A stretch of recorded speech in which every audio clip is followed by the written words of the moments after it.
The 1980s was the decade of giants. E.T., Ghostbusters, Indiana Jones, movies that didn't just win, they owned pop culture. But for every smash hit, there were bold gambles that went down in flames. Huge budgets, big names, wild ideas, and then a box office nosedive. Some were misunderstood masterpieces, others were chaos on film. Which of these disasters should have been legendary? Stick around, because one of them didn't just flop. It took an entire studio down with it. Number 18, Howard the Duck, 1986. George Lucas had just conquered the galaxy with Star Wars. So what was his next move? A talking duck from outer space. Based on an underground Marvel comic, Howard the Duck tells the story of an anthropomorphic duck who crash lands on Earth, fights alien invaders, and romances Leah Thompson. From day one, the production was cursed. The duck suit was hot, restrictive, and impossible to act in. 6 different performers took turns inside it, and none of them could make Howard likable. Lucas, riding high on past successes, ignored all studio concerns and pushed forward with his bizarre vision. Critics shredded it. Roger Ebert called it a film without a reason to exist. The visual effects looked cheap, the humor fell flat, and the duck-human romance made audiences deeply uncomfortable. With a $37 million budget, it limped to just $16 million domestically. Yet over time, Howard found a cult following. The sheer weirdness, the practical effects, and the audacity of making something this strange keep it alive in movie history. It's still bad, but it's bad in a way you can't look away from. Number 17, Ishtar, 1987. 2 Hollywood heavyweights. A legendary director, a comedy set against Middle Eastern intrigue. What could possibly go wrong? In Ishtar, Warren Beatty and Dustin Hoffman play terrible lounge singers who stumble into a political conspiracy. Directed by Elaine May, the production became infamous for perfectionism gone wild. Shooting in Morocco meant battling blistering heat, sandstorms, and endless retakes. The budget ballooned from $27 million to $55 million as the crew fought the elements, and May refused to compromise. The press smelled blood, reporting every disaster before the film even hit theaters. By the time it opened, Ishtar was already the punchline to every Hollywood joke. Critics called it self-indulgent and boring. Audiences stayed away, and the movie earned just $14 million worldwide. Careers were dented, and Columbia Pictures took a financial hit. But here's the twist. Some viewers now argue it's not terrible. Its political satire has moments of sharp wit, and Beatty and Hoffman share real chemistry. The problem? In 1987, nobody cared. They only saw the $55 million comedy that made them check their watches. Number 16, The Adventures of Buckaroo Bonsai, Across the Eighth Dimension, 1984. Imagine a neurosurgeon, physicist, rock star, and interdimensional hero, all rolled into one character. Now imagine a movie that assumes you already know everything about him. That's Buckaroo Banzai. Peter Weller stars as the title character, battling alien invaders alongside his crew of scientist musicians. Director W.D. Richter built an insanely detailed universe, referencing events that never happened and introducing characters without explanation. The result? Audiences were completely lost. Sherwood Productions envisioned a franchise with sequels and merchandise. What they got was a $6 million box office return, barely covering the budget. Critics admired its originality, but admitted it was nearly impossible to follow. The marketing team had no clue how to sell it. Plans for the sequel, Buckaroo Banzai Against the World Crime League, died instantly, and yet the movie refused to disappear. Home Video revealed a devoted cult audience who embraced its deadpan humor, eccentric cast, and complex mythology. Today, filmmakers still cite it as a brilliant oddity. Back in 1984, though, it was just too strange to survive. Number 15, Dune, 1984. Frank Herbert's sprawling sci-fi novel was considered unfilmable. Universal decided to try anyway, handing the reins to David Lynch. What followed was a $40 million epic that satisfied no one. Lynch's original cut was over 3 hours, but the studio hacked it down, leaving a dense, confusing mess. Viewers unfamiliar with the book were lost within minutes. The production design was stunning, massive sets, elaborate costumes, intricate effects, but it overwhelmed the storytelling. The cast included Kyle MacLachlan, Sting, and Patrick Stewart, yet even they seemed adrift in the chaos. Critics tore it apart. Roger Ebert called it a real mess. Audiences agreed, and it made only $30 million domestically. Lynch disowned the movie entirely, and yet, just like Blade Runner, time has been oddly kind. Extended cuts revealed a more coherent vision, and the art direction influenced countless later sci-fi films. It's still a flawed adaptation, but it's also one of the most visually ambitious space operas of the 80s. Number 14, The Adventures of Baron Munchausen, 1988. Terry Gilliam's imagination knows no limits. Unfortunately, neither did the budget for The Adventures of Baron Munchausen. The fantasy follows an aging storyteller recounting impossible adventures to save a city under siege. The shoot in Italy was a logistical nightmare, permits delayed, sets destroyed, schedules blown apart. The budget ballooned from $23 million to over $46 million. Gilliam pushed for elaborate sequences that strained every department. Columbia Pictures lost confidence and gave the movie a tiny release. Critics admired the visuals, but called the storytelling chaotic. It scraped together $8 million domestically, making it one of the decade's biggest bombs. The disaster nearly ended Gilliam's career and his relationship with major studios. Still, the film's Renaissance-inspired design, daring practical effects, and boundless creativity have earned it die-hard fans. It's proof that sometimes, when a filmmaker swings for the fences, they miss spectacularly, but the swing is still worth watching. Number 13, Streets of Fire, 1984. Walter Hill called it a rock and roll fable. The studio called it a sure hit. Audiences called it confusing. Streets of Fire drops you into an alternate world where the 1950s never ended, a neon-soaked city filled with leather jackets, hot rods, and street gangs. Michael Pare plays Tom Cody, a stoic hero rescuing rock singer Ellen Aim, played by a young Diane Lane, from Willem Dafoe's motorcycle gang leader Raven Shattuck. The style was pure music video, fast cuts, dramatic lighting, and a soundtrack built from fictional bands. But Hill didn't bother with conventional storytelling. Character development, minimal. Dialogue, sparse. Instead, he poured everything into stylized visuals and pounding music. Universal had no idea how to market it. Was it an action flick, a musical, or a fantasy? They sold it as an action film, downplaying the music, which only confused audiences more. Critics slammed it as style over substance. With a $14 million budget, it limped to $8 million at the box office. Plans for a trilogy were scrapped instantly, yet over time, the film has been reappraised. Music video directors cite it as an influence. The soundtrack developed a loyal following. Today, its over-the-top style feels intentional, even ahead of its time. Back in 1984, though, it was the wrong movie for the wrong audience. Number 12, Legend, 1985. Ridley Scott went from Alien and Blade Runner to a dark fairy tale that looked like a dream and played like a nightmare for Universal's accountants. Legend starred Tom Cruise as Jack, a forest dweller tasked with saving a princess and defeating the Lord of Darkness, brought to life in unforgettable fashion by Tim Curry. Scott went all in on practical effects. The sets were massive, the costumes intricate, and the creature makeup, particularly Curry's, was jaw-dropping. But disaster struck when a fire destroyed the main set at Pinewood Studios, causing costly delays and rebuilds. The budget jumped from $20 million to $25 million. Executives worried the film was too dark and strange for mainstream audiences. They were right. The theatrical cut felt rushed and incomplete, earning just $15 million domestically. Critics praised the visuals, but called the story thin. Years later, Scott's director's cut revealed a richer narrative, paired with Jerry Goldsmith's original score instead of Tangerine Dream's synth-heavy version used in the U.S. Today, it's beloved by fantasy fans for its dreamlike beauty and Curry's iconic performance.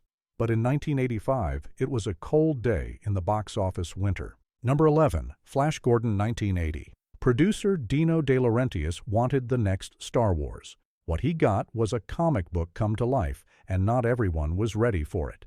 Flash Gordon embraced its pulp roots with brightly colored sets, outrageous costumes, and a tongue-in-cheek tone.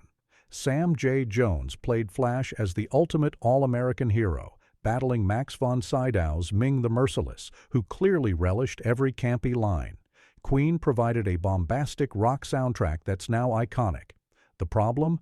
Audiences expecting another Star Wars-style epic were blindsided by the deliberate silliness. Critics dismissed it as juvenile. The film made $27 million against a $20 million budget. Not a disaster, but far from the blockbuster needed to launch sequels. Over time, Flash Gordon became a cult classic. Its unabashed camp has influenced filmmakers from Taika Waititi to the Guardians of the Galaxy team. But in 1980, most moviegoers didn't know whether to cheer or cringe. It was simply too much, too bright, and too weird for a world still getting used to the Force. Number 10, The Razor's Edge 1984. Bill Murray wanted to prove he could do more than crack jokes. His choice? A sweeping adaptation of W. Somerset Maugham's philosophical novel, The Razor's Edge. Murray plays Larry Darrell, a wealthy American who abandons high society to search for meaning after World War I. It was a risky move, no pratfalls, no deadpan sarcasm, just a deeply serious role. Director John Byram supported Murray's transformation, but audiences didn't. Comedy fans expected laughs, drama lovers doubted his range, and Columbia Pictures barely promoted the movie. The tone was heavy, the pacing slow, and the introspective themes didn't exactly scream Friday night crowd pleaser. Reviews were mixed. Some critics applauded Murray's commitment, but most said he lacked the gravitas the role demanded. On a $12 million budget, it earned just $6 million. The flop sent Murray running back to comedy for years. But today, The Razor's Edge has a small following who appreciate its sincerity and willingness to take risks. Back in 1984, it was simply the wrong star in the wrong vehicle at the wrong time. Number 9, Young Sherlock Holmes 1985. What if Sherlock Holmes and Dr. Watson met as teenagers at boarding school? That's the question young Sherlock Holmes set out to answer, with Steven Spielberg producing and Barry Levinson directing. The cast featured Nicholas Rowe as Holmes and Alan Cox as Watson, with genuine chemistry and charming performances. The production spared no expense: elaborate Victorian sets, a sweeping John Williams score, and groundbreaking special effects from Industrial Light and Magic, including the first fully CGI character in cinema history. It should have been a hit. Instead, its dark tone and cult-like villainy alienated younger viewers, while older audiences ignored it entirely. The $18 million budget barely squeaked by at $19 million in box office returns. Paramount's dreams of a new Sherlock franchise evaporated overnight. Over the years, the film found a home on VHS and cable, earning appreciation for its adventurous spirit and ahead-of-its-time visual effects. But in 1985, audiences weren't ready for a teenage detective in a PG-13 adventure that played more like Indiana Jones meets Harry Potter, years before either became household names. Number 8, Megga Force 1982. Motorcycles that fly, tanks with laser cannons, a spandex-clad elite force saving the world. Megga Force promised cutting-edge action but delivered something closer to a toy commercial stretched to feature length. Starring Barry Bostwick as Ace Hunter, the fearless leader of an international peacekeeping team, the movie pitted his crew against a generic bad guy in a fictional desert nation. Director Hal Needham, known for Smokey and the Bandit, had zero sci-fi experience. The special effects looked laughably cheap. Flying motorcycles dangled on wires, futuristic weapons were clearly repainted real ones, and the costumes looked like leftovers from a bargain bin superhero show. With a $20 million budget, it scraped together $5 million worldwide. Critics mocked its wooden acting and nonsensical plot. The studio hoped for a franchise but got a cult curiosity instead. Today, it's remembered only by fans of So Bad It's Good cinema, who enjoy it for the unintentional comedy it delivers in spandex and pyrotechnics. Number 7, One from the Heart 1982. After The Godfather and Apocalypse Now, Francis Ford Coppola could do no wrong, or so it seemed. Then came One from the Heart, an experimental musical romance filmed entirely on sound stages. Coppola built a neon-lit Las Vegas from scratch at his Zoetrope Studios and developed a new electronic editing system. The sets were breathtaking, the visuals lush, and the Tom Waits soundtrack oozed atmosphere. But the simple love story at the center felt thin, especially compared to the spectacle surrounding it. Costs spiraled to $26 million, and the film earned just $636,000 on release.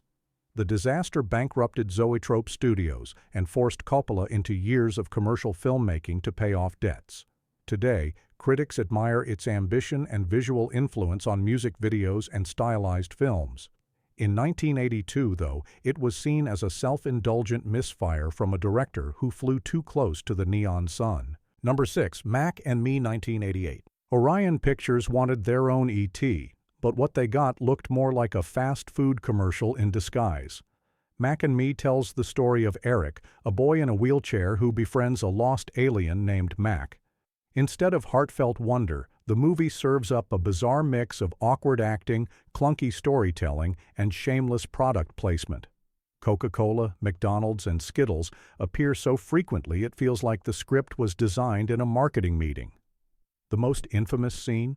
A full-blown dance party inside a McDonald's, complete with break-dancing customers and the alien in disguise. The creature design was unconvincing, the special effects cheap, and the emotional beats flat. On a $13 million budget, it earned just $6 million, cementing its flop status. Critics tore it apart, but over the years it's become a cult favorite for its unintentional comedy. Actor Paul Rudd kept it alive in pop culture by repeatedly playing its most ridiculous clip during talk show appearances, turning the film's worst moment into its lasting legacy. Mac and Me never became the heartwarming hit Orion wanted, but in the world of so bad it's good cinema, it's sitting comfortably near the top. Number 5. Heaven's Gate 1980. Michael Cimino went from Oscar-winning hero to Hollywood cautionary tale in a single film.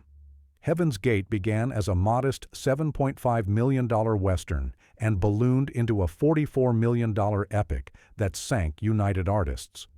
Fresh off The Deer Hunter, Cimino was given total creative freedom and used it to build entire frontier towns, hire hundreds of extras, and shoot endless takes until he got exactly what he wanted. The original cut ran nearly 4 hours, limiting theaters to one showing a day. Production delays, budget overruns, and reports of chaos on set made headlines before the movie even opened.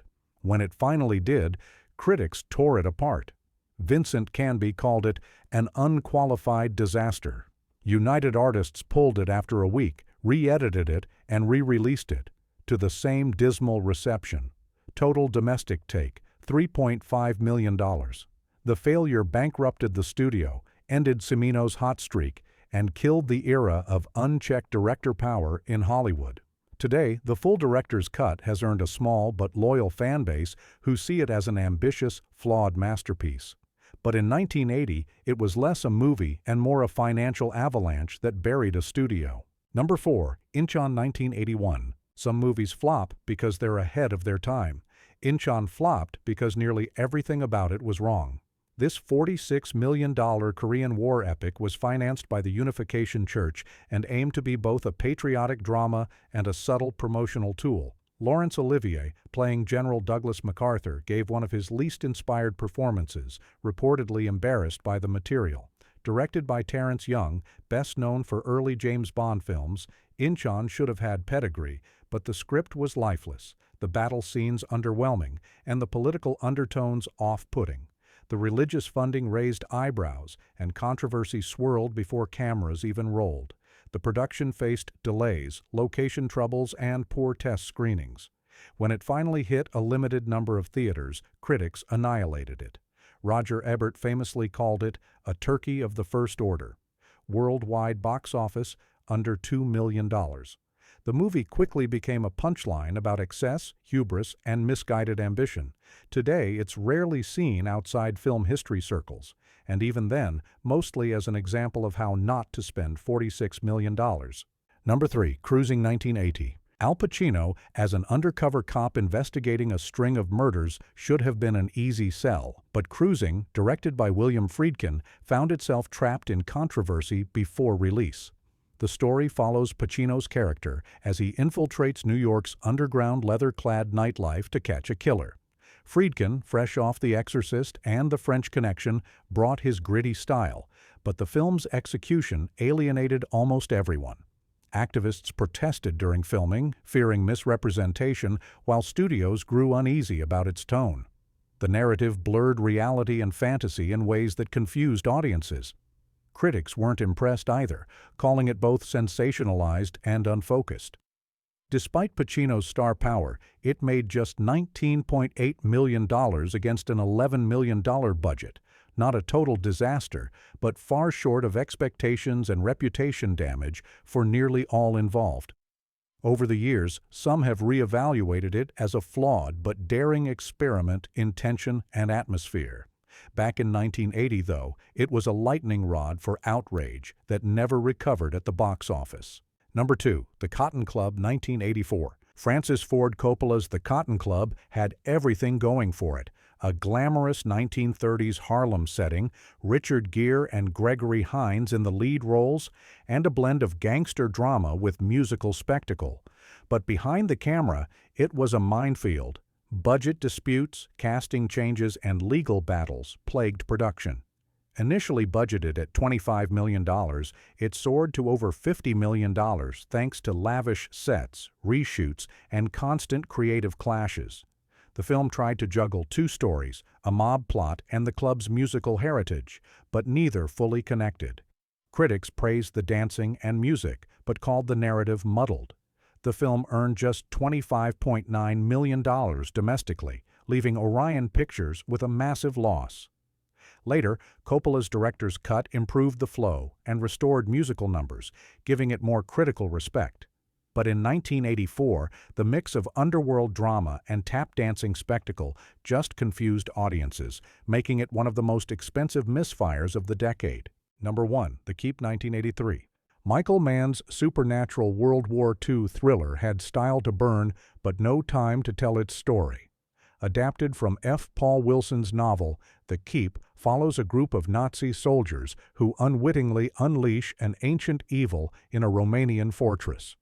The premise was intriguing, the cast stacked, including Scott Glenn, Ian McKellen, and Jürgen Prochnow, and the Tangerine Dream score hypnotic. But a troubled production turned it into a mess. Studio cuts hacked Mann's film down from over 2 hours to just 96 minutes, leaving plot holes wide enough to drive a Panzer through. Special effects issues forced changes to the climax, and some scenes look outright unfinished. Paramount had no idea how to market it. Was it horror, war drama, or fantasy? Critics panned the incoherence, and audiences stayed away, leading to a meager $4.2 million box office against a $6 million budget. Still, its atmosphere, haunting visuals, and electronic score have earned it a cult following. For some, it's a flawed gem. For most in 1983, it was simply baffling. The 1980s gave us iconic hits, but these flops prove big risks can bring even bigger falls. Some were ahead of their time, others pure chaos, and a few nearly destroyed careers or studios. Yet many now have cult followings and second lives. Which one deserves redemption? Comment below, subscribe, and keep exploring the Hollywood misfires they hoped you'd forget, because sometimes the most fascinating stories come from failure.